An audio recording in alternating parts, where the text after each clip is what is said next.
the 1860s, and the Civil War was raging. And it was a time when medicine was still in the Dark Ages. There was no concept of a germ theory yet. A hospital is a place you went to die.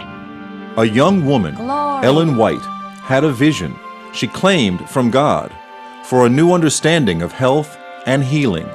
It became one of the cornerstones for a new American-born religion, the Seventh-day Adventists. Today, Adventists operate some of the nation's leading hospitals. One of the key ways that we thought we would make history is to create the community hospital of the future. Explore the latest medical technology. To the trained eye, he has an aneurysm right here. Expand on the pioneering work of infant heart transplants. In fact, we can take his heart out, put a new heart in.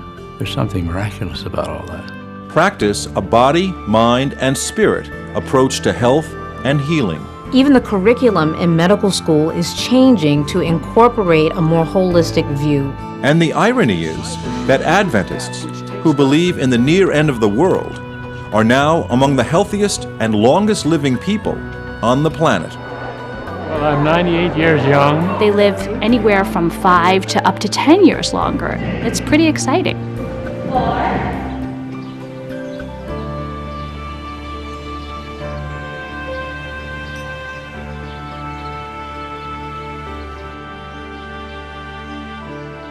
About 1 hour east of Los Angeles is Loma Linda, California. It's an enclave for the Seventh-day Adventist Church, with a world-class medical center and a university with a focus on health and medicine. Loma Linda came to world attention in 1984 when Dr. Leonard Bailey transplanted the heart of a baboon to save the life of a dying child, a child that became known as Baby Faye. At the time, the operation was highly controversial. Len faced some real opposition from our own campus. I mean, some people who weren't sure that we wanted to be this exposed, that we weren't sure this was the right way to go. And I credit for Len for keeping clear in the vision of where he was going. I do believe that the scars that Len got during this time have made him the gentleman that he is. Today, Dr. Bailey and Loma Linda surgeons perform as many as 24 infant heart transplants a year.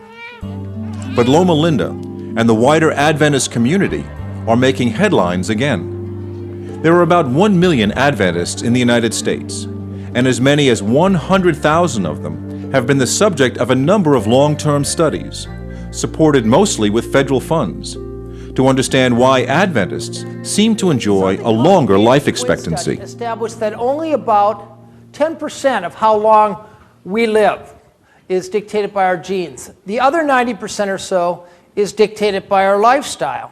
Dan Buettner led a research project for National Geographic that turned into a best-selling book, The Blue Zones. It identified Loma Linda as one of a handful of locations around the world where people do in fact live longer and seemingly healthier lives. I was in collaboration with the National Institute on Aging and some scientists out of Harvard. They put us in touch with the people who run the Adventist Health Study, which is a gold standard NIH-funded epidemiology study that follows tens of thousands of people for decades. And that study revealed that the Adventists who most strictly follow the suggestions of the church are living about a decade longer than their American counterparts. But it's not simply living longer. Can the later years also be happy and productive? Ellsworth Wareham is as close to a poster child for Loma Linda and the Adventist lifestyle as there is. He insists on doing many of his own home projects, but it's his day job that continues to amaze. At age 95, Dr. Wareham can still be found most days in the operating room, not as a patient, but as a critical member of a team performing open heart surgery. I was the primary surgeon until I was about 76. Then I started to assist. Some weeks I'll assist in 5 or 6 open heart operations. The matter of assisting, of course, is quite simple after you've been a surgeon yourself. And it's the easiest thing I do. Ellsworth Wareham was an icon when I was a medical student here 35, 40 years ago, and still is. But it's not his technical expertise as much as his person. If you're doing heart surgery and vascular surgery, you get to see the results of your eating habits. It appears now, if you're going to be interested in longevity and good health, there better be a strong emphasis of plant-based food. People oftentimes ask me about stress and its influence on coronary artery disease. It's a nice concept that stress has caused me to have your coronary artery disease, but it most likely came off your plate.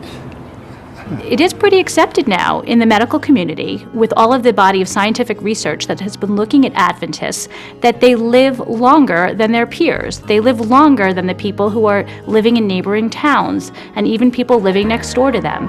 The initial studies of Adventists were looking at specific things in their lifestyle. They found that because they're vegetarian, they eat more nuts. So originally we were saying in the early 1990s, hey, let's all eat walnuts, let's all eat almonds, which is a good first step, but with the Adventists, it's much more holistic. It's their whole vegetarian lifestyle, which includes a lot of fruits, vegetables, and whole grains. But it's also beyond that. They believe in a strong sense of community. Well, I'm 98 years young.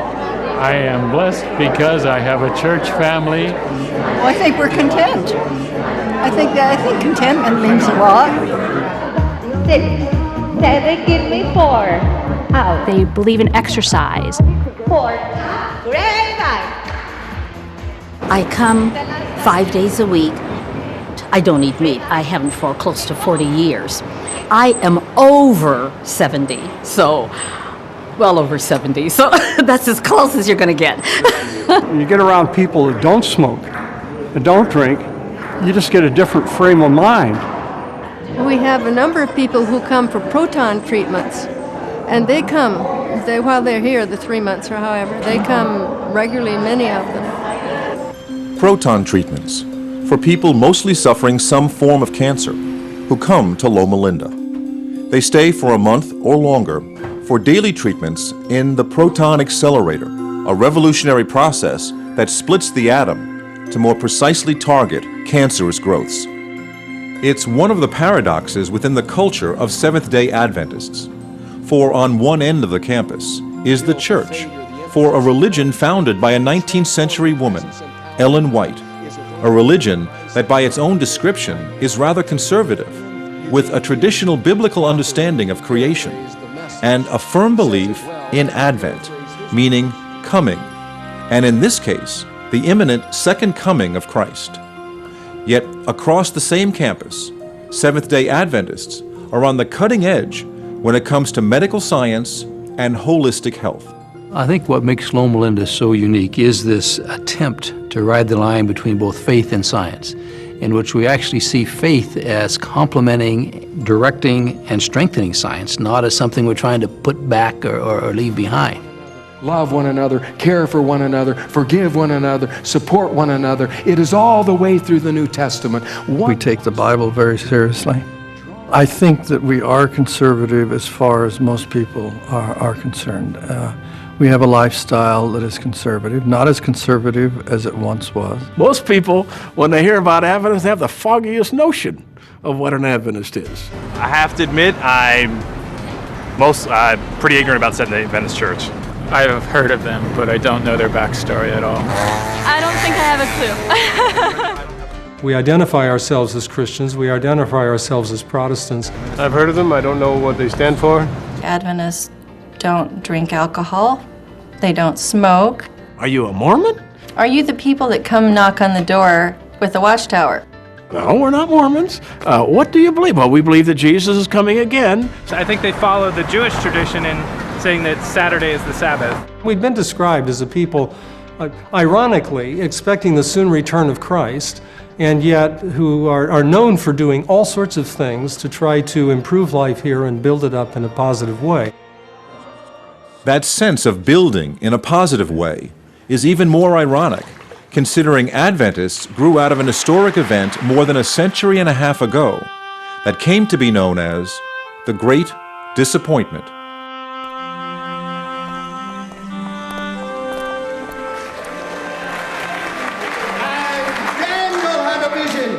a vision from God, and he said, I was frightened and fell upon my face.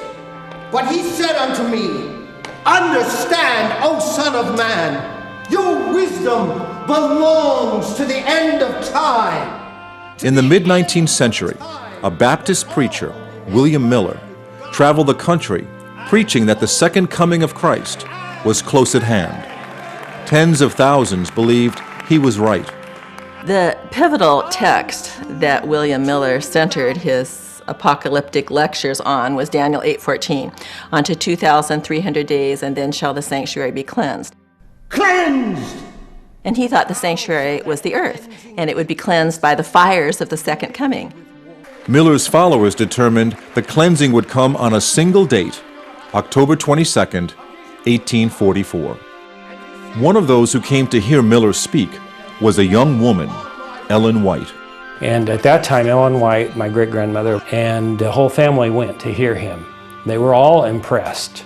They were impressed by his sincerity, his knowledge of the Bible, his understanding of prophecy, and his ability to explain things clearly and succinctly. Described by the Holy Scriptures. Cleansing by fire. As October 22nd approached, true believers prepared to meet their God. Farmers abandoned their crops and livestock. Shop owners closed their businesses. Others simply threw away their money. Rock of ages, cleft for me. Let me hide myself in thee. Let the war And that night people gathered and waited to be united with their God. from thy wounded side which flows.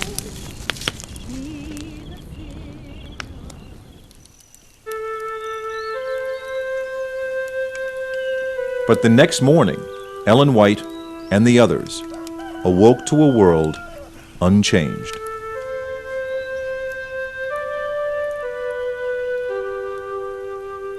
She believed with her whole heart that Jesus was coming. She writes in her own writings, I went home and I cried all night. I think the disappointment of those earnest believers knew no bounds. And of course, mobs gathered about their places of worship to mock them and intensify their misery. And that term, the Great Disappointment, is widespread among Adventists. It was a reality that still exists, I think, within the community. He did not come. And that, I think, undergirds the whole idea of the importance of the body. God didn't come back, but we've got one another, and God says He's with us in this body. As Ellen White sought to understand what the disappointment meant, she had visions. Over her lifetime, she is said to have had 2,000 visions, which Adventists believe came directly from God. Those visions would help chart a course for the new church. She would often faint on the floor. They'd put a pillow under her head, and she would be seemingly out of it. They would test, and they couldn't see that she was breathing. And then she would come out of these and start saying what she had seen.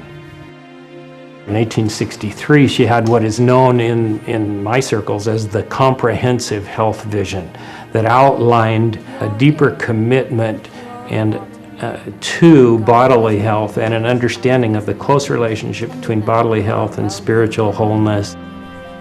This vision on health was actually quite encompassing. It talked about a plant-based diet, it talked about the need for sunshine, about the need for exercise, cleanliness, about the need of reducing sugar and increasing vegetables and fibers in the diet. But for those early Adventists, this was a major lifestyle change. And even for Ellen White, I mean, her favorite food was meat and white bread. The vision came at a time when the life expectancy was just over 40, and doctors could get a degree with little or no study. The condition of medicine was appalling. Basically, it was buyer beware. If you went to the doctor, the most common prescription you were given often contained things like drugging, bleeding, leeching, and even prescribing of smoking if you had a problem with coughing. In fact, the most common prescription was when you began coughing, smoke 2 cigarettes immediately. Medicine in the mid-19th century was based on adjusting the bodily fluids. Bleeding was if you got too much body heat, you just bleed off a pint of the stuff. If that didn't work, you try 2 pints. And then also, you could take medicines, often that generally contain both arsenic and mercury, and they would definitely flush out your system, fore and aft. No rich person in the 19th century went to a hospital. They had a physician come to them, because without germ theory, you died in a hospital. Despite the public's fear of health institutions, in 1866, 3 years after it formed, the new Adventist Church opened the Western Health Reform Center in Battle Creek, Michigan. It became an instant success because so few people were dying. Soon, a brilliant young surgeon, John Harvey Kellogg, whose medical education was sponsored by Ellen White, became director. Kellogg changed the name to the Battle Creek Sanitarium, and over the next half-century built an empire around the evolving Adventist approach to medicine and healthy living. Kellogg is the man who chose the word sanitarium because what he wanted is a place where people come to learn how to get healthy and to stay healthy. People were getting fresh air, sunlight, patients who were taking walks, and he understood the benefit of the natural healing effects that were available in the environment, coupled the best of science with the best of what we can get naturally, and really did something that revolutionized care in his day. Through the years, Kellogg's reputation as an eccentric personality was only enhanced by his passion for new ways to harness nature for diet and health. He experimented with heat treatments and hydrotherapies. Scores of celebrities came to Battle Creek, including President William Howard Taft, King Edward, inventor Thomas Edison, pilot Amelia Earhart. Kellogg's Sanitarium was now the largest health institution in the world. These rich people came because they wanted to feel better. It was very pragmatic. We know that these Adventists can do what we can't get elsewhere. And this was a tremendous boon to the Adventist health work. Adventist sanitariums began springing up across the country. But when the great Battle Creek Sanitarium burned to the ground in the early part of the 20th century, Kellogg wanted to rebuild it on an even grander scale. A rift developed between the powerful Kellogg and church leaders. In the end, John Harvey Kellogg, who patented a process for making peanut butter, is credited with helping to inspire a national exercise movement, and who, with his brother, created a name synonymous with the breakfast food industry, broke from the church, but not before helping to put the Adventist approach to health and the creation of unique health facilities on the map. Florida Hospital admits 110,000 patients a year. We take care of over 1 million patients in our outpatient settings and in our emergency rooms. And we operate on 150,000 people a year. We have become the largest admitter in the United States, the hospital that admits more patients than any other in the U.S., and also America's largest provider of Medicare services. Florida Hospital is not one hospital, but a system of 7 campuses across Greater Orlando. The newest project is a 400-bed wing that overlooks a lake to combine the healing power of nature with state-of-the-art medicine. It's called Ginsburg Tower, named for a key benefactor. Knowing it's a Seventh-day Adventist hospital and that my own particular faith is Jewish, I wanted to be sure that when you walked in the door, you were walked into a building whose professionals are here to cure you, not to convert you. There are more cardiac procedures done in this hospital than any place in America. And I also assume someday I'll be having my own heart attack, and I want to be right here in this building. It's wonderful to have this hospital wing here, hope to gosh you never need it as a patient. Very good. Hospital in America face one major problem. Nobody wants to go there. So how can you change the health of America if you're the last place people want to go and the first place they want to leave? It's just not a good way to go at things. And so we tried to create a place where we could heal the whole person throughout their whole life, both in sickness and in health. The idea of a hospital as a place in sickness and in health was built into the original design of one of Florida Hospital's most unique facilities, Celebration Health. Opened in the late 1990s, it's the health center for the community also known as Celebration. Originally designed by Disney as a model for the 21st century, Disney turned to the Adventists to partner with them in the creation and design for a new hospital. Embodied in the entire building, from the architecture, the feel of the place, is all about wellness. When you drive up to hospitals ordinarily, you feel sicker than you already felt when you were actually coming in. We wanted people to begin their healing experience or their health experience from the time they actually drove in. And so when you look at the building, you feel really more like you're in a spa versus being in a hospital. Just off the entrance, what they like to call the front stage, the focus is on staying healthy.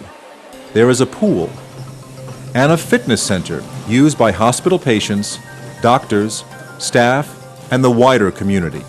But it's on the backstage where Celebration takes on the character of a traditional hospital. Here, the notion of community, central to most religions, is woven into the prescription for health care, as doctors often bring an entire team on morning rounds. We have a chaplain, we have a respiratory therapist, the dietary, physical therapy, and it could vary between 10 to 15 to 20 people involved in the care. The team allows us to provide a more comprehensive care to the patient. We can harness the skill of different people. And the notion of community also plays a role in how patients advance their own recovery. And this has all been scientifically shown that people do better when they're in a community. We have become more isolated with our technology, but yet being able to interact with people, especially people who have gone through similar experiences as your own, give you feelings of hope. Our transportation service will help you get into the vehicle so you don't have to stress out about that. I was hoping you'd say that. Yeah. Because I love my husband, but he's not exactly the most gentlest person.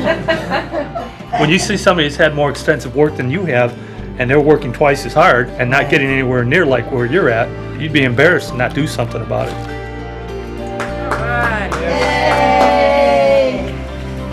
Hail Mary, full of grace, the Lord is with thee.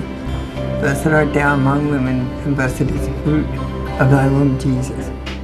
Doctors more and more starting to realize that there's a lot that they don't know about the human body.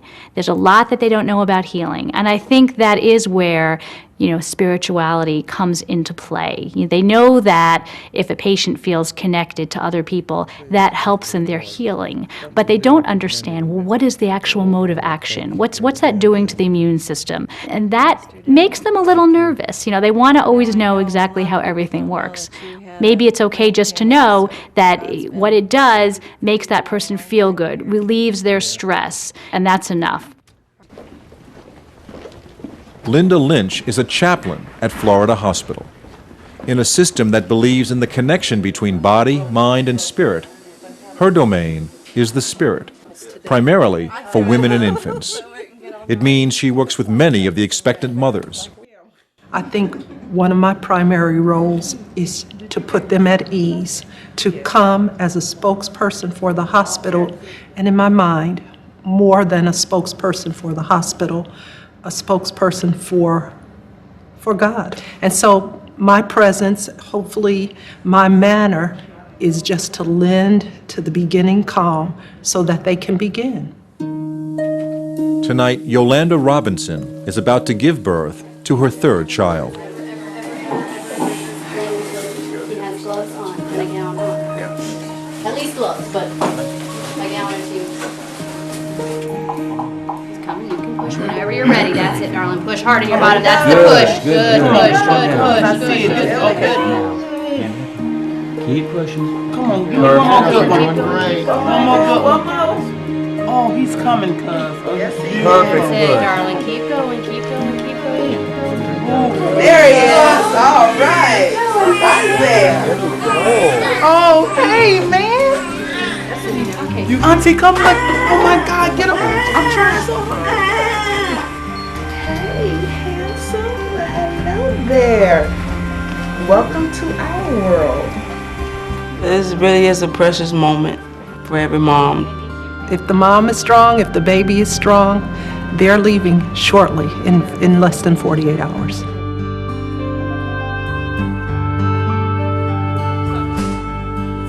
But some births are more complicated. Nikki Floyd broke her back in an accident while 40 weeks pregnant. The baby is taken by cesarean section and brought immediately to the neonatal intensive care unit.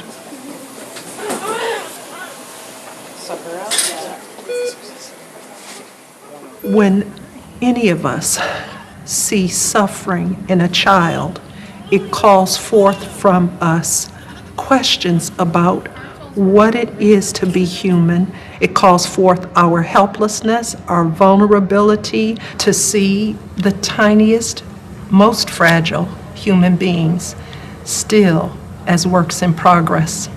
1 pound, 2 pounds, 3 pounds. Very rarely do we have a baby in there that's regulation size that weighs 6 pounds or more. Oh, little feisty Missy. Everything good. Everything is beautiful. She's doing really good. Oh, praise the Lord. What a miracle. To see her father that way, to see how touched he was, how profoundly moved he was, to see his daughter for the first time, because this face has never been revealed on the planet before. To be privy to the most intimate moments of individual lives. It's always an astounding place, a place of wonder, body, mind, and spirit. You gonna wake up for your close-up? You gonna wake up? Wake up. Wake up. But sometimes those intimate moments can be very painful.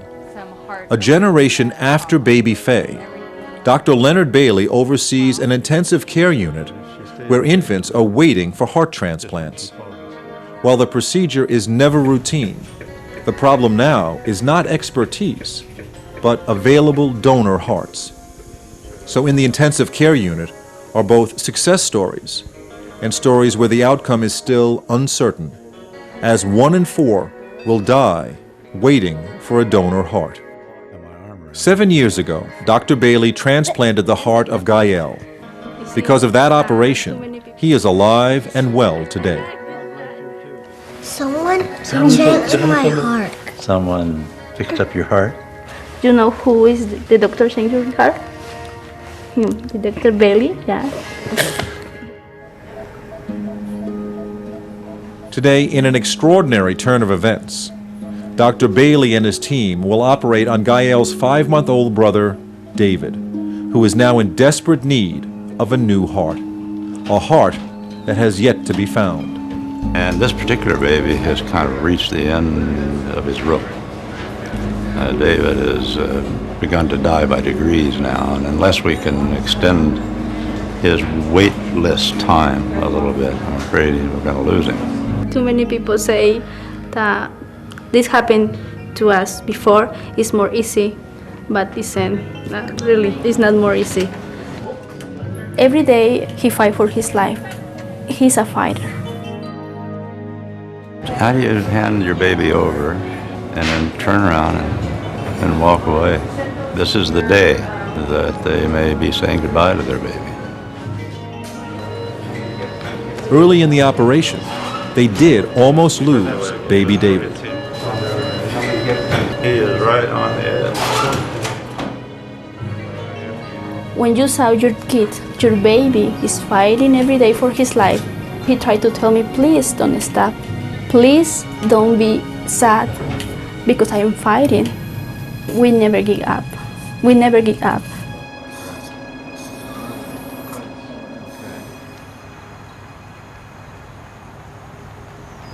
I'm probably in the best shape I've ever been in my entire life.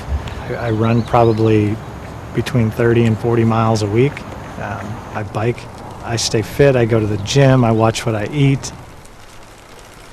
So Brett Troyer was surprised when his doctor called to give him his test results. He goes, 2 came back positive. He goes, you have prostate cancer. And the first words out of my mouth were, you're kidding me. Because I didn't expect it at 41. Cancer does not discriminate. It doesn't care who you are. It doesn't care how old you are. So Brett began researching the latest in prostate treatment and volunteered to be part of a high-profile procedure. Obviously, robotic in the United States these days, it's the way to go. 75% of all patients who have prostate cancer surgery have it done robotically. Dr. Vipul Patel from Florida Hospital's Celebration is one of the world's leading robotic surgeons. Today, the procedure he will perform on Brett Troyer will be viewed by 500 physicians at a conference center in Orlando and by doctors in Italy and Korea. I'm outside the operating room. My console is now outside. The team is inside, the patient's there. We have all our doctors, all our nurses. I find it much more relaxing, much more efficient to actually be outside. The key is really having better vision and having more dexterity in confined spaces. That was the problem with open surgery. It was very difficult to see the prostate. It was a bloody field, and it was very difficult to save the nerves responsible for continence, sexual function, and cure the cancer. So that was the question. Are we going to be replaced by these robots? Maybe. Look what happened with the military. And today we have 9,000 robots on the battlefield. A robotic surgery unit is a several $million commitment up front. We think very hard when it comes to a new technology. It has to have the possibility of changing healthcare forever to make it safer, simpler, and less expensive. And you're beginning to see the pubovesical or puboprostatic ligament come into view right there, just to the right of the midline. Here at Celebration, we train over 6,000 physicians a year in minimally invasive technique. When you have the experts here who love to teach and love to impart their knowledge, we lose nothing by sharing that. We've actually gained. And our job as surgeons is to continue to refine this technique. And I can tell you, 3,000 cases in, I'm still learning. And I think that's a brilliant, brilliant display of Vip. I think we should all give him a hand. Really a nicely done job. I think the next one is remote surgery. Like, I'm getting more and more remote, but I'm still connected directly. When it'll really work is when I can connect, like, from here to maybe Africa or Korea, and they need someone needs a surgery and they want me to do it, and I would connect. If Dr. Patel can perform 5 surgeries a day, up to 20 a week, and he could possibly do it on a patient in California from Orlando, All right. I'm all for it. All right. As long as they have a backup computer when one doesn't crash. Good morning. Good morning.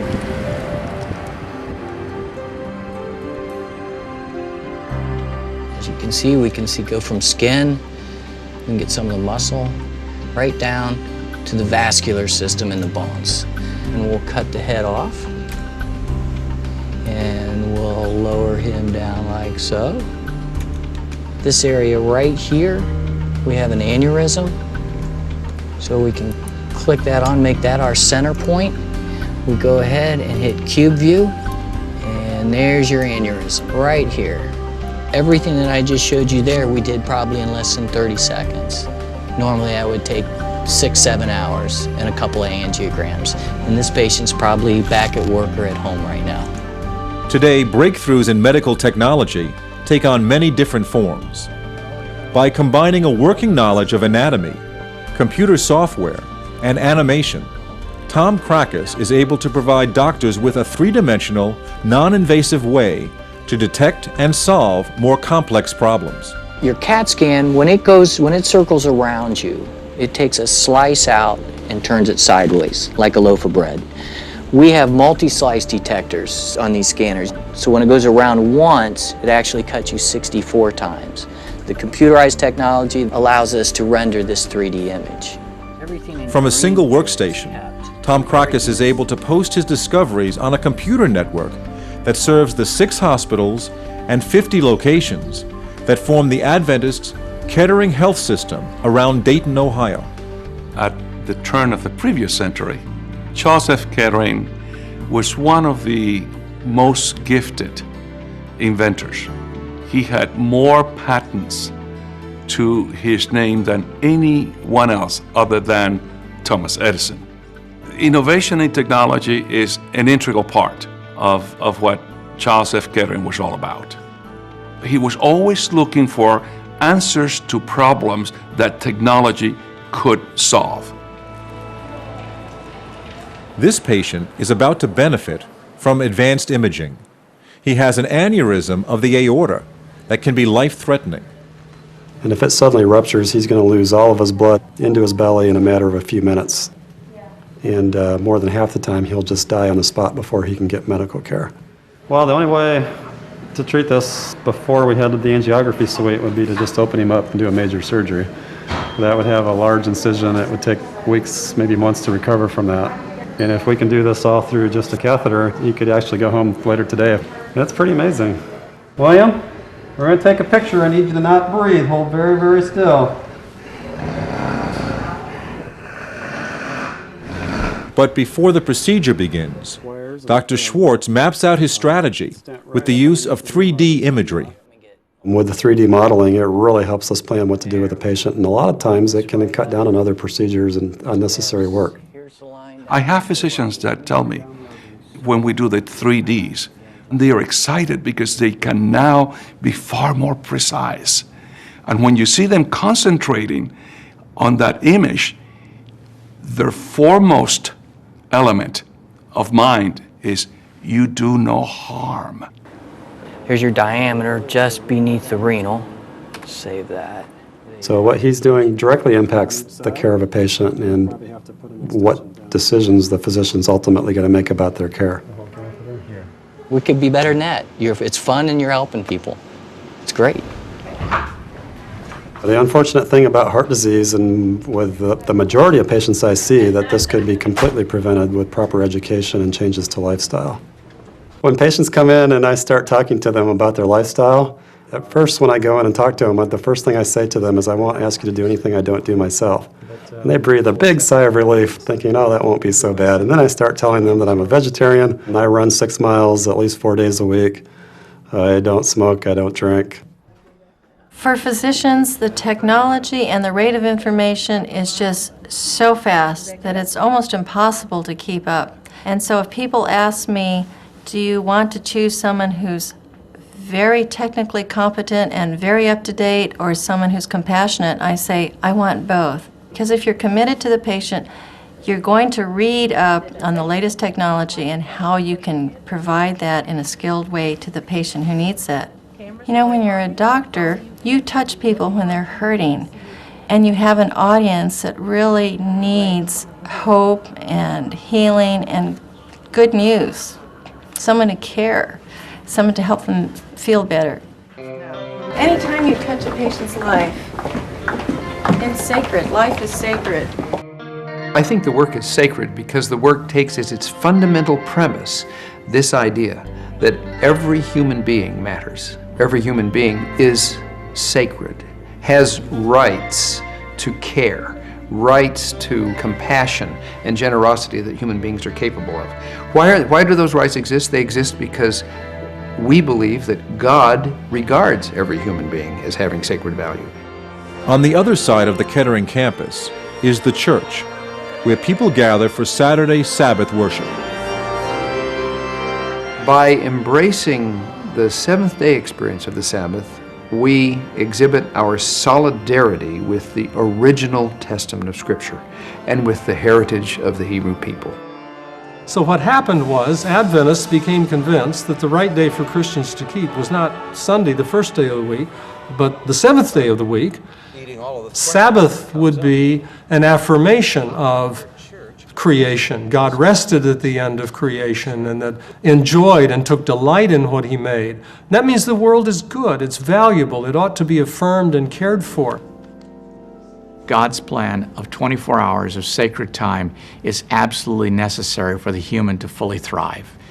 It is the common knowledge that we share that every week we will put things aside, differences, and come together. There's something special about that rest where you say, okay, I am free today not to do laundry, free not to go to work, not to clean the house. This is a day that we worship and then we celebrate with our families.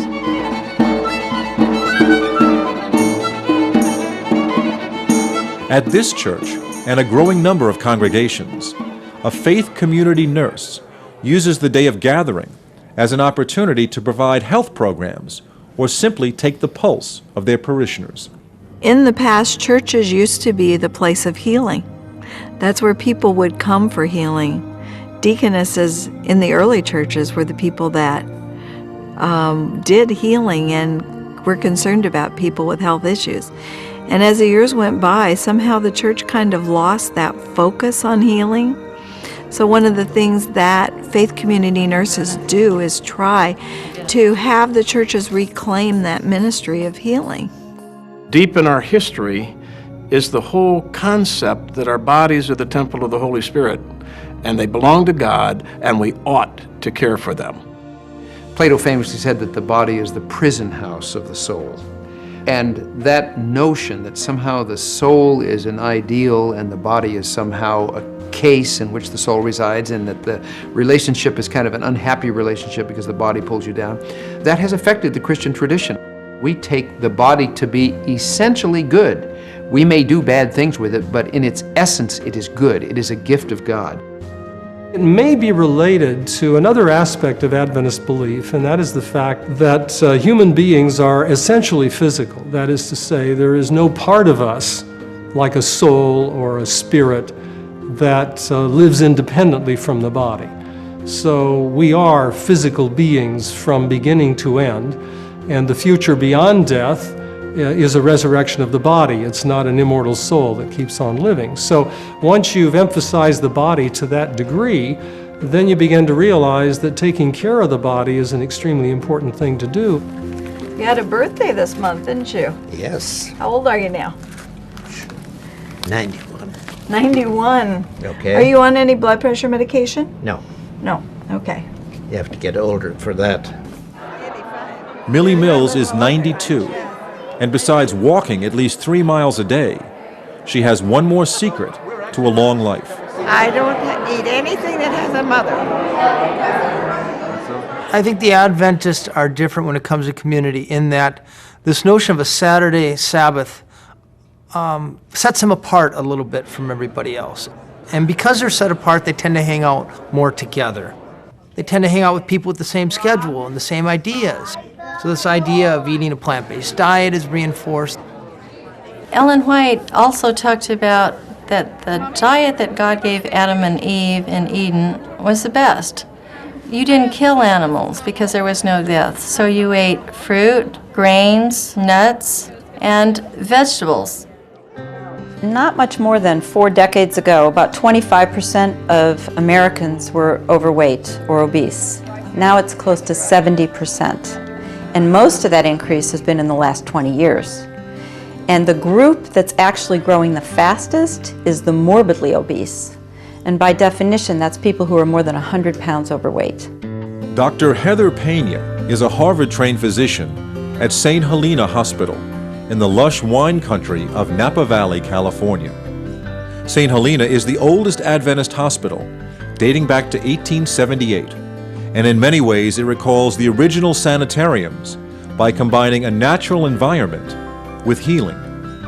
Since its beginnings, the hospital has been supported by area vintners, some of the leading names in the wine industry, despite the fact that most Adventists don't drink alcohol. St. Helena is a traditional hospital with a leading cardiac unit, but there is a strong focus on the workings of the mind and its role in a person's overall health. Yeah, I actually slept really well last night. There is a 29-bed psychiatric unit and a center for health that offers residential programs to help people overcome weight problems, and a program to stop smoking that began in 1969 as one of the first of its kind in the nation. I probably started when I was about 12 years old, and now I'm 52, and it's You know, I've had some medical issues where the light bulb has gone off and it's time to quit. What's the most important risk factor that you can change and improve a person's chances of being healthier and living longer? It is to stop smoking. It is the #1 cause of avoidable death in this country. I usually show as a heavy smoker. Still. Yeah, still. The brain is interesting in that it repeats behaviors for which it gets a reward. So in my experience, people only are willing to change a behavior that gives them a reward when either life becomes so painful for them that they can't go on, or they know that they're risking heart attack, stroke, you name it. It says that you've tried quitting 10 or more times. I've tried a lot of times, yes. 24 hours is, kind of tough. It's brutal. I cannot now, at this point, make it a day. So what I can't happens make it a day. when you stop smoking? How soon do you start feeling uncomfortable? Immediately. It's very odd. Like There's that within- mind thing right away when I make that decision. More and more we're finding related to addictive types of behavior. There's a brain chemistry aspect to all of these that we're just now beginning to understand and to address. It's a myth that nicotine is harmful. Nicotine is what keeps people using tobacco because it's more addictive than any other substance known to mankind. But nicotine by itself has not been shown to cause medical diseases. It's all the other chemicals that lead to the cancer, emphysema, coronary artery disease, and strokes. Good, doing well.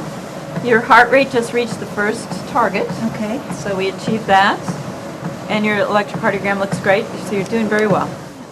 Dr. Pena directs a weight control program called Transformation. Over 11 days of regular monitoring, lectures on diet and healthy eating, and exercise. People begin to make the changes in their lives that for many have become necessary. There are 5 things that if people do these 5 things, you can cut the risk of cancer by 70%. Cancer.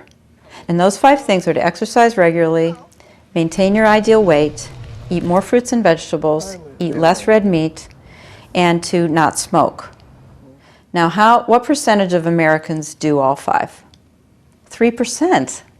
We need to focus much more on helping people accomplish those 5 goals. Will make huge impact on the health in the United States. I gained 50 pounds and had high cholesterol, high blood pressure, pre-diabetic, and I just wanted to get cleaned up. Literally gotten yourself. We've analyzed now almost 400 people, and what we find is that the blood sugars drop about 12%, the blood cholesterol drops 15%, the triglycerides drop almost 30%. If you take the combination of how we've helped folks with many addictions, such as drugs, alcohol, smoking, even weight loss challenges, there's over 20,000 people that have come through our programs here. When we think about helping people with addictions, it's all about giving them courage. I feel good, like I knew that I would now. So good, so good, so right, so right. I got you, boom, boom, boom, boom. I feel good. You better eat something like that. Here at St. Helena Hospital, we have an inpatient psychiatric unit, 21 beds. We also have 39 beds dedicated to our St. Helena Recovery Center for the treatment of alcohol problems and drug addictions. The general statistics that come out of the United States Health and Human Services Agency, as well as the National Institute for Mental Health, state that about 1 in 4 adults in the United States has a defined mental issue, mental disorder, whether it's mild depression to anxiety all the way up to what we see in our hospital, major depression, bipolar disorder, schizophrenia.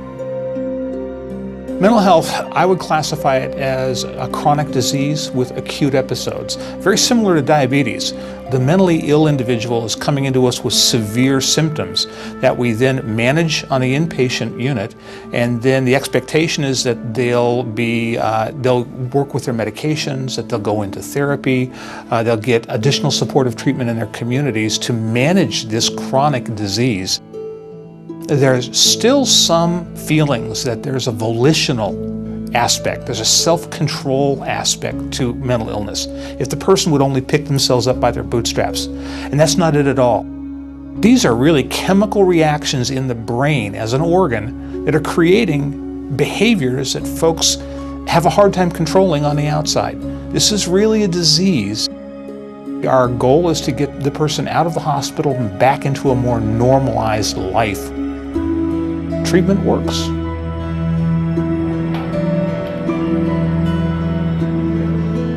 Four months ago, Dr. Leonard Bailey performed an operation on baby David in the hope a donor heart could be found. Finally, the call came. It's a big day for David. Doesn't get any bigger.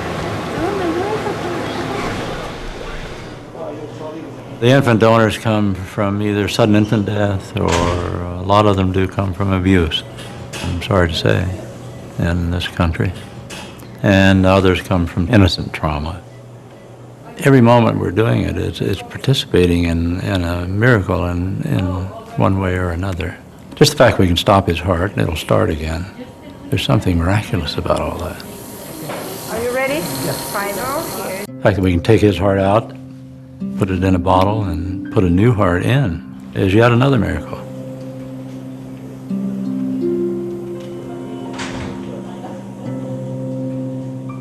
Mi copa está rebosando. Ciertamente el bien y la misericordia me seguirán todos los días de mi vida, y en la casa de Jehová moraré por largos días. You know, every time we read this psalm, because he talk about everything we feel now, but we just read and we just, you know, take it the smell, my baby smell, my baby smell, but that's it we try to do here. When we found our groove in that offering room each day, there's a sense of mission there that could only be described that way, I think. And the unique thing is that it has nothing to do with a specific religious belief. It's just sacred. So all the connections are done. They look fine. It's a good match. Well, that's what he needs, is a good heart. But we would expect David to do extremely well when this is all said and done. I know David's own parents are very, very grateful for this opportunity. We all need to have that faith in our lives, it seems to me, to be complete. But you have to take it somewhere. The nice thing about healthcare is it translates into people's lives. Thank you for your help. Good job. We feel so happy. We feel it's new chance, new opportunity, new life for everyone.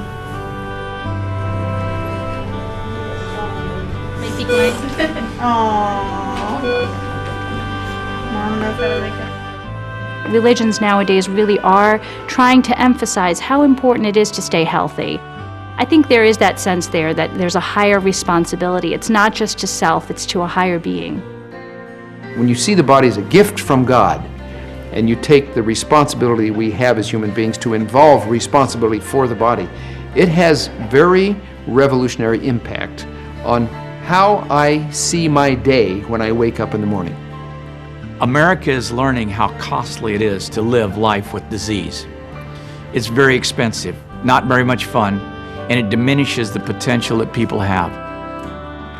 I want to be able to skydive when I'm 80 with my husband. Following health rules is not about some legalistic thing that's in the Bible. It's because we will feel better. Our relationships will be better if we're healthy. Welcome home, David. again. Yo lo detengo. We try to share with everyone we know what happened in our life and the gift we have on our hands.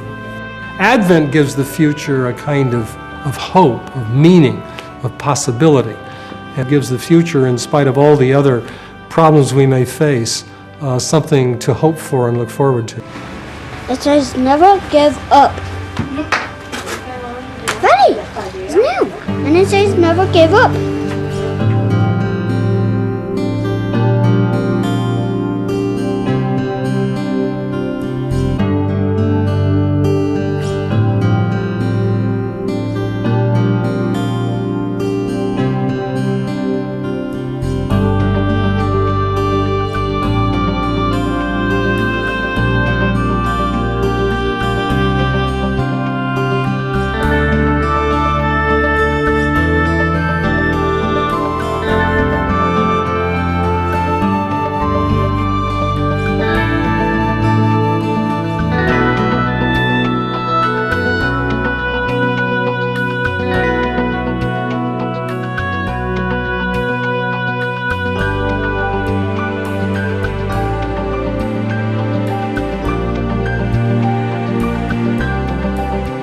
For more information, visit theadventiststhefilm.com.